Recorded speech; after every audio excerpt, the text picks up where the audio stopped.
Réflexion du jour, ne fais pas semblant de ne pas savoir. Celui donc qui sait faire ce qui est bien et qui ne le fait pas, commet d'un péché.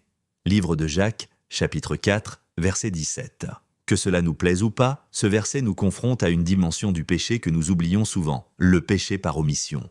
Nous avons tendance à penser que le péché, c'est seulement agir mal tel que mentir, voler, médire, critiquer, commérer, se moquer, la paresse, la violence verbale et physique, le rejet, les préjugés, pour ne nommer que cela. Mais le livre de Jacques élargit cette définition et nous enseigne que ne pas agir alors que nous savons ce qui est juste aux yeux de Dieu est tout aussi coupable. En effet, le livre de Jacques, au chapitre 4, versets 13 à 17, nous informe qu'il ne s'agit pas seulement d'actions morales individuelles, mais aussi d'attitudes de vie, paroles, exemples.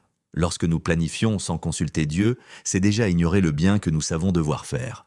Ou encore, lorsque nous jouons à l'indifférent et que nous fermons les yeux sur une opportunité d'aider quelqu'un alors que nous avons les moyens de le faire, c'est pécher par omission. Que dire alors de lorsque nous retardons l'obéissance que Dieu attend de nous, c'est se priver volontairement de faire le bien. Dans notre société moderne, où l'individualisme et la poursuite des objectifs personnels priment, ce verset est une alerte. Il était là pour nous faire comprendre que, quand nous savons qu'un proche traverse une épreuve mais que nous ne prenons pas la peine de l'appeler, c'est un manquement au bien que nous savons devoir faire. Quand nous voyons une injustice au travail, dans l'église ou dans la société, mais que nous choisissons le silence pour éviter des problèmes, nous devenons automatiquement complices par notre inaction. Quand nous sentons dans notre cœur l'appel de Dieu à pardonner, à servir ou à témoigner, mais que nous reportons ce moment, nous repoussons volontairement la volonté de Dieu. Même si le monde d'aujourd'hui vit dans la culture du « je ferai plus tard », Dieu te rappelle que le bien que tu sais devoir faire aujourd'hui, fais-le maintenant car demain ne t'appartient pas.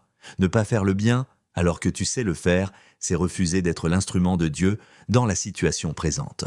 Sois simplement honnête. Combien de fois as-tu laissé passer une occasion d'aimer, d'encourager, de secourir ?